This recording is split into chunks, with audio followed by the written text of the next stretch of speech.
আপোনালোকে নিশ্চিতভাৱে অৱগত ভূমিপুত্ৰ খিলঞ্জীয়াসকলৰ স্বাধিকাৰ সংগ্ৰামখনত মৰাণ জনজাতিকৰণ আৰু ষষ্ঠ অনুচ্ছেদভুক্ত স্বায়ত্তৰ শাসনৰ প্ৰদানৰ দাবীত মৰাণসকলে দীৰ্ঘদিনীয়াভাৱে দাবী কৰি আহিছে আৰু আন্দোলন কৰি আহিছে। কিন্তু চৰকাৰে বিভিন্ন পক্ষত আলোচনা বিলোচনাৰ যোগেদি মৰাণসকলক জনজাতিকৰণ প্ৰদান কৰা হ'ব বুলি তেখেতলোকে আশ্বাস প্ৰদান কৰিছে, কিন্তু আজি পৰ্যন্ত কৰা নাই। দুখৰ বিষয়, যি সময়ত কংগ্ৰেছ চৰকাৰে চৰকাৰ গঠন কৰি আছিলে সেই সময়ত কংগ্ৰেছ চৰকাৰৰ সময়ত বিজেপি চৰকাৰখনে তেখেতলোকে অসমৰ মৰাণ জনগোষ্ঠীটোৰ লগতে অসমৰ 6 জনগোষ্ঠীৰ জনজাতিকৰণ প্ৰদানকে মূল হিচাপে লৈ তেখেতলোকে এই নিৰ্বাচনত অৱতীৰ্ণ হ'ল। তাৰপিছত অসমৰ 6 জনগোষ্ঠীৰ অসমৰ ৰাইজে জনজাতিকৰণৰ এই বিষয়টো তেখেতলোকে যেনেদৰে আশ্বাস প্ৰদান কৰিছিলে, আশ্বাসক বিশ্বাস কৰি তেখেতলোকে সকলো ৰাইজে তেখেতক ভোটদান কৰিলে, চৰকাৰ গঠন কৰিলে। কিন্তু পৰৱৰ্তী পৰ্যায়ত তেখেতলোকে এই জনজাতিকৰণৰ ইছ্যুটো সম্পূৰ্ণৰূপে এৰাই চলিলে। এইটো দুখৰ বিষয়।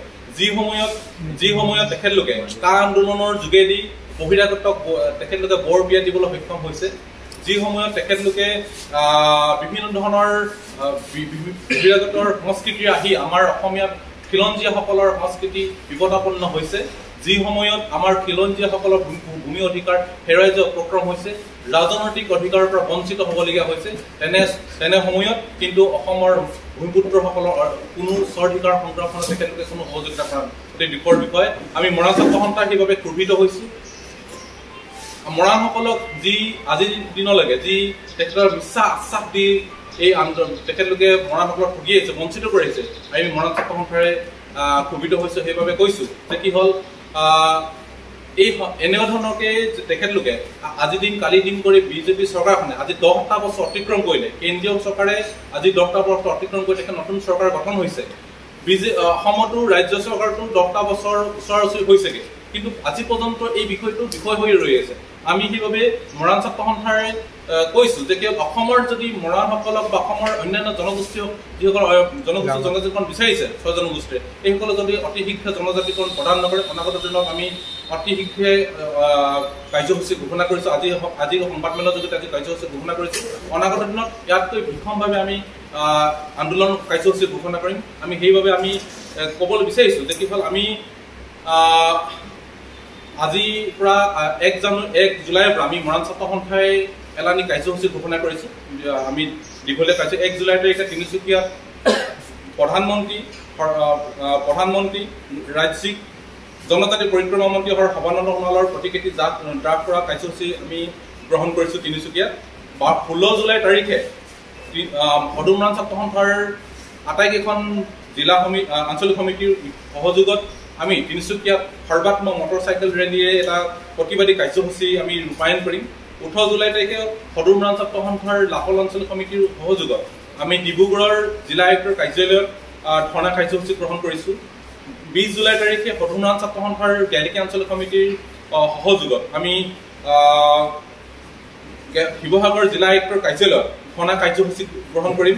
আৰু 15 আগষ্টৰ দিনাখন কলা বেজ পৰিধান কৰি আমি তিনিচুকীয়া জিলাৰ আয়ুক্তৰ কাৰ্যালয়ৰ সন্মুখত মানৱ শৃংখলাৰে স্বাধীনতা দিৱস বৰ্জন কাৰ্যসূচী আমি ৰূপায়ণ কৰিম।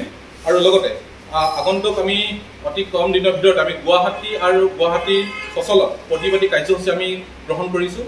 লগতে আমাৰ তাৰ পৰৱৰ্তী পৰ্যায়ত আমি দিল্লীত আমি প্ৰতিবাদী কাৰ্যসূচী গ্ৰহণ কৰিম আৰু এখন ৰাষ্ট্ৰীয় চেমিনাৰ হিচাপে আয়োজন কৰিম। তাৰ তেতিয়ালৈকে যদি চৰকাৰখনে আমাৰ মৰাণসকলৰ জনজাতিকৰণৰ বিষয়টোত যদি কোনো গুৰুত্ব প্ৰদান নকৰে, পৰৱৰ্তী পৰ্যায়ত আমি অসম বন্ধৰ দৰে কাৰ্যসূচী ৰূপায়ণ কৰিম, অৰ্থনৈতিক অৱৰোধ আমি কাৰ্যসূচী ৰূপায়ণ কৰিম। গতিকে আমি এনেকুৱা ধৰণকে আমি জনজাতিকৰণৰ এই আন্দোলনখনক আমি তেনেকুৱা ধৰণে আগবাঢ়ি যাব বিচাৰিছোঁ।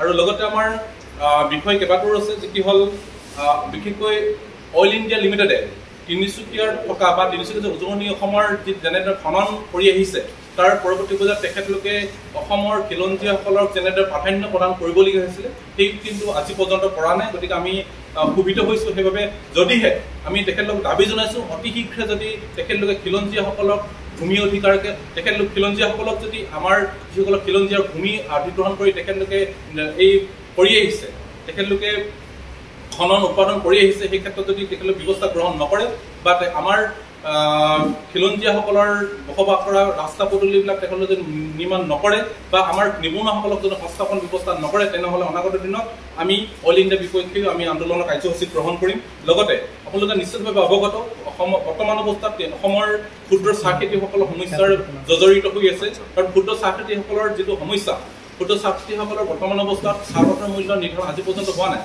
যি সময়ত মূল্য বৃদ্ধিৰে আকাশ পাইছেগৈ তেনেস্থলত অসমৰ ক্ষুদ্ৰ চাহ খেতিয়কসকলৰ যি চাহ খেতি আজি পৰ্যন্তৰ দাম বৃদ্ধি হোৱা অতি দুখৰ বিশেষভাৱে আমি ইয়াৰ প্ৰতিবাদত আমি কাৰ্যসূচী পৰৱৰ্তী পৰ্যায়ত ঘোষণা কৰিম। গতিকে আজি সংবাদমেলৰ যোগেদি আমি জনাব বিচাৰিছোঁ যে কি হ'ল, ভাৰত চৰকাৰে বা অসম চৰকাৰে এই সমস্যাবিলাক যদি সমাধান নকৰে তেনেহ'লে নিশ্চিতভাৱে আমি আন্দোলনৰ কাৰ্যপন্থা গ্ৰহণ কৰিম। দুখৰ বিষয় যে আমি বিভিন্ন সময়ত পাই আহিছোঁ যে ভাৰত চৰকাৰে বা অসম চৰকাৰে বিভিন্ন সময়ত কৈ আহিছে যে কি হ'ল,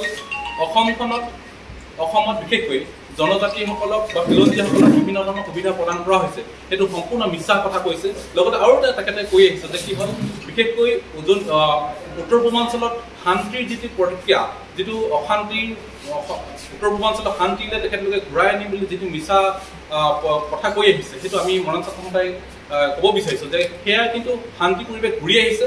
সেইটো কিন্তু একমাত্ৰ মৰাণ ছাত্ৰ সন্থাকে আদি কৰি অসমৰ বিভিন্ন জাতি জনগোষ্ঠীৰ সংগঠনৰ প্ৰচেষ্টা, অসমৰ জনসাধাৰণৰ প্ৰচেষ্টাত অসমৰ আৰু উত্তৰ পূৰ্বাঞ্চলত শান্তিৰ পৰিৱেশ সৃষ্টি হৈছে। কিন্তু যদি ক'ব বিচাৰিছোঁ, ইয়াৰ মূলতে কাৰণ হৈছে বিজেপি চৰকাৰখনে যেনেদৰে এই ব্যৱস্থাটো কৰিছিলে, শান্তি গ্ৰহণ কৰাৰ ক্ষেত্ৰত যি ব্যৱস্থা গ্ৰহণ কৰিছোঁ বুলি কৈছে, আমি কৈছোঁ যে কি হ'ল, এইবাবেই তেখেতলোকক বিশ্বাস ৰাখিছিলে, আস্থা ৰাখিছিলে যে কি হ'ল, সেই বিজেপি চৰকাৰখনে অসমত তেখেতলোকে আমাক শান্তি প্ৰতিষ্ঠা কৰি অসমৰ খিলঞ্জীয়াসকলৰ লগত একেলগে অসমত উন্নয়নৰ কাম কৰি যাব।